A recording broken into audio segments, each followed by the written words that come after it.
Hello everyone, my name is Phumeza Tisile. I am an ex-TB survivor from Cape Town in South Africa. I work with TB Proof as an advocacy officer and a research assistant. So at TB Proof, we like to combine our stories with science. So I will co-presenting this presentation with my colleague Goodman Makanda, who will be joining us later on the slides that we'll be presenting.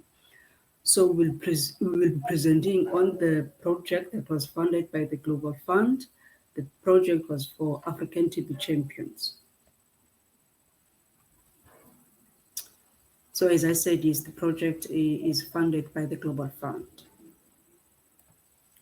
So TB communities in South Africa, through TB Proof, we held a series of consultations with key stakeholders, decision makers, and constituents to pilot the development of a country regional level of advocacy model to support country or regional advocacy effort from June until December, which was last year in 2021. So by December 2021, the TB communities and partners in South Africa had a better understanding on how to engage in advocacy. And by June, which is this year, 2022, we have improved advocacy planning using advocacy model. So TB Proof engage effectively in the introduction of each chapter in the advocacy model from June, which is last year, until December 2021. So TB Proof produced a digital interactive toolkit with guidelines to develop an advocacy strategy and offer capacity building workshop. Advocacy framework session was attended by 42 participants from 18 organizations in 8 African countries. So the strategic guide for effective advocacy, this part will be presented, as I said, by my colleague Goodman, was attended by 33 advocates. Then there was a training that followed for MRC, which was in Zambia, and also the enhanced research group that was in the University of Cape Town with TB Proof, and also TB Proof new members.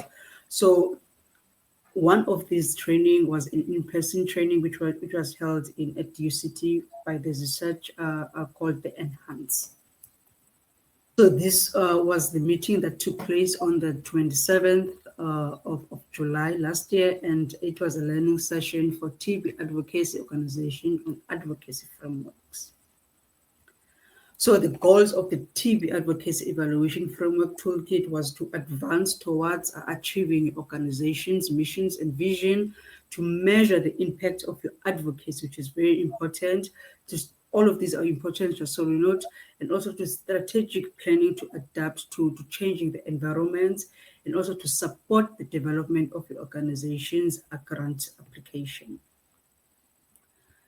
So this is one of South African example of policy change. So for instance, in 2017, TB Proof launched the hashtag, it was called My Patient's Choice Pledge, and we were calling for all people to be offered an informed choice between a safer and more effective novel drug or a toxic injectable drug for the treatment of DRTB.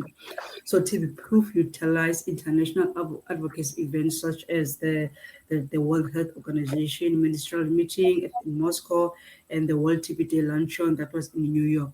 So collective civil society organization initiatives and existing relationship with national, provincial, and local healthcare stakeholders, researchers, and journalists to create an evidence-based awareness and to gain support. So affected DRTB survivors like myself led the push for the national policy change with powerful personal testimonies. There was a media coverage that included 23 online articles and 6 publications in South African newspapers and magazines. The pledge was signed by 13 organizations and 188 individuals. These including the South African Director of DRTB and TB and HIV.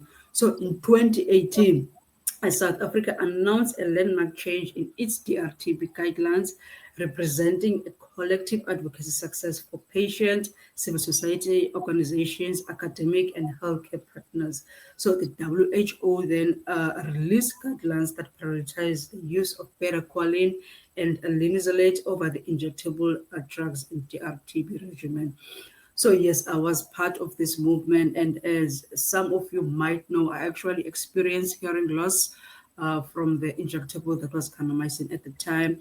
And I always say this, that I did not want to see anyone having to go through the same route that I went through when I got deaf because of the drug that was supposed to help me in the first place. So was one of our South African example of policy change.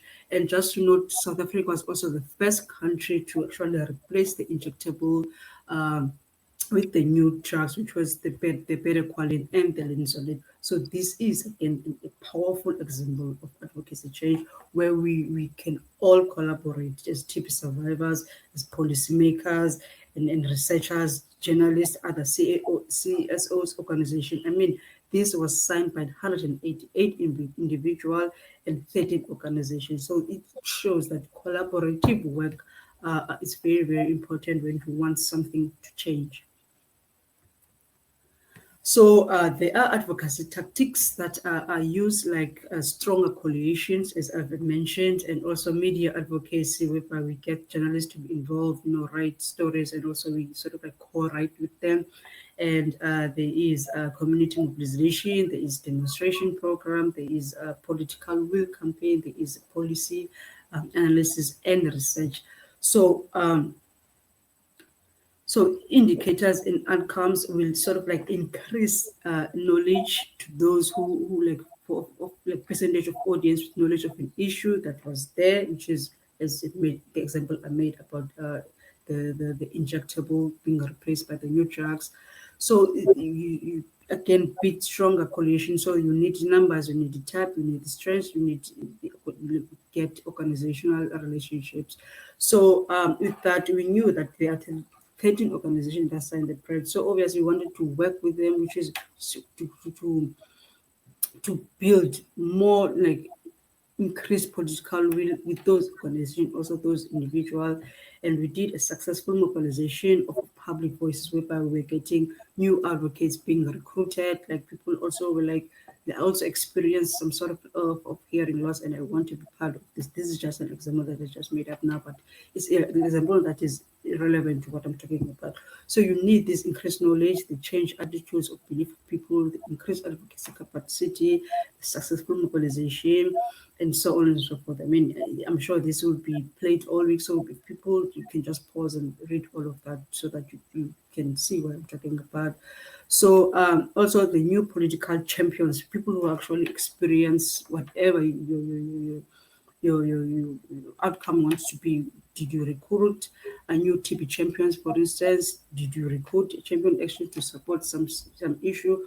Although now you are this organization, but you want to have new people, not the same people always saying the same thing. So this shows, like it indicates like the outcomes that you want at that specific organization that you are working on. So another example, this slide might be a bit confusing, but if you look on the circled yellow part, so I'll make relevant example. So when it comes to awareness and public, so there is increased knowledge that needs to be shared, and also some people, they are myths, for instance, when it comes to TB. So you sort of like try to change people's attitude or beliefs, whether it's a myth about TB, HIV, or whatever. And then after that, you sort of like increase advocacy capacity by having those people having the same voice because you just changed their beliefs. So this will increase public will or support. And with influencers, so you need stronger coalition, which is other civil society organizations. For instance, in South Africa, we have SENEC, which we also have a treatment action campaign. We have people who actually have stronger coalition who can, make a huge impact. And then we all do that all together. And that is successful mobilization of public voices, which is, as I said, a treatment action campaign are very good because they mobilize people to match truths, especially around World TB Day, to hand over something at that specific place at that specific time, and that leads to policy change. Yes. So now I'm going to be handing over to my colleague, Goodman Makanda, to share more about a learning session that we did for TB survivors on engaging policymakers and also how to use your story to advocate for high quality care. Thank you, Goodman. Over to you.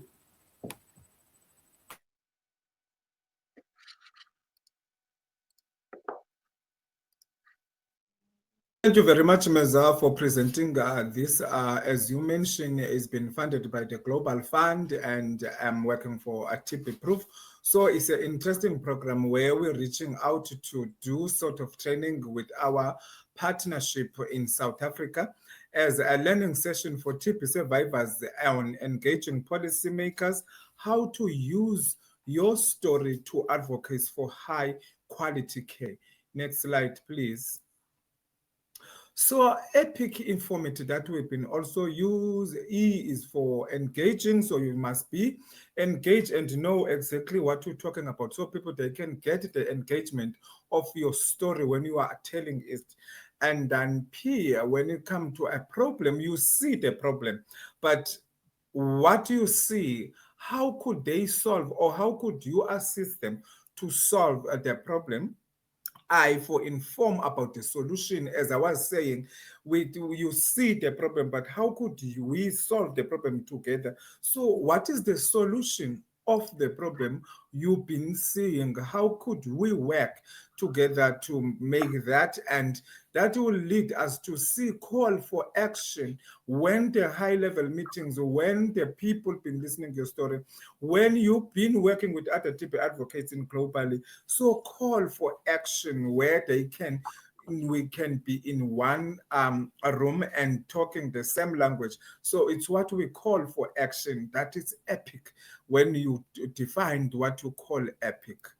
Next slide, please. So we've done a training with our stakeholders and people, TB survivors in our community, and teaching them how to use your story to influence the high level meeting, how to make your mark on that.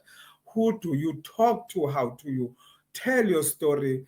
And all of those things. So working together and telling your story to make sure people, you grab their attention. As we say, and when we use epic, you must be engaged with us. So we've been trained these people to engage and bring a solution, and we call together for action.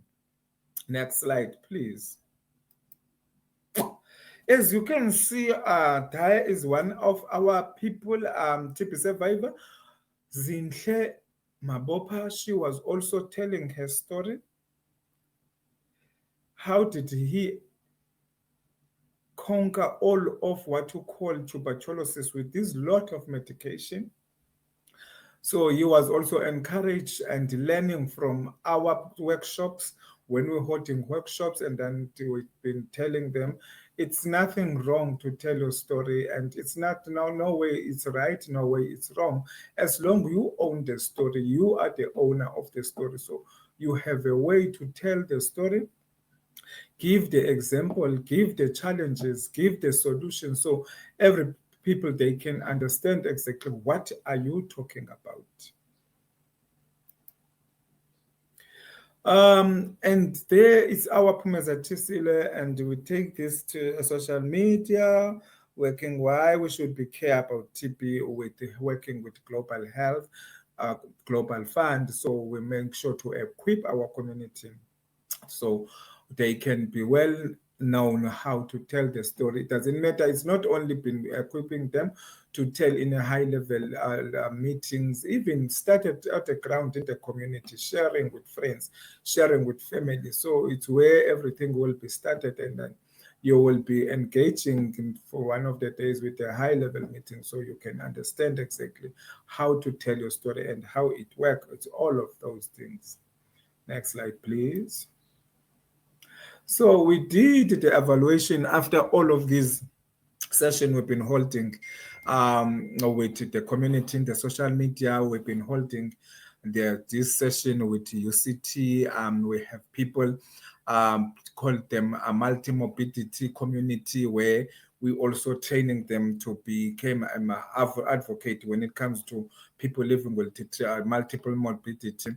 So as you can see about that, so 7 did respond and they express their feelings. How did they learn? Did we reach their expectation about this section? So they respond about what they didn't expect, and they learn more, and to learn how to share my story and information. So this program is to normally to educate and give the people in the community or the people they want to make change a confident to know they can share their story. Their story can change the healthcare system as they learn from us as a facilitator working together with Phumeza. Next slide, please. I would like to say thank you to TB Proof. Thank you to Global Fund for funding this project that make it easy for our community, that it make it easy for people to have a way to get training when it comes to become maybe want to tell your story, or you become want to be an advocate, advocating for better healthcare system in our community, even in global. Thank you very much.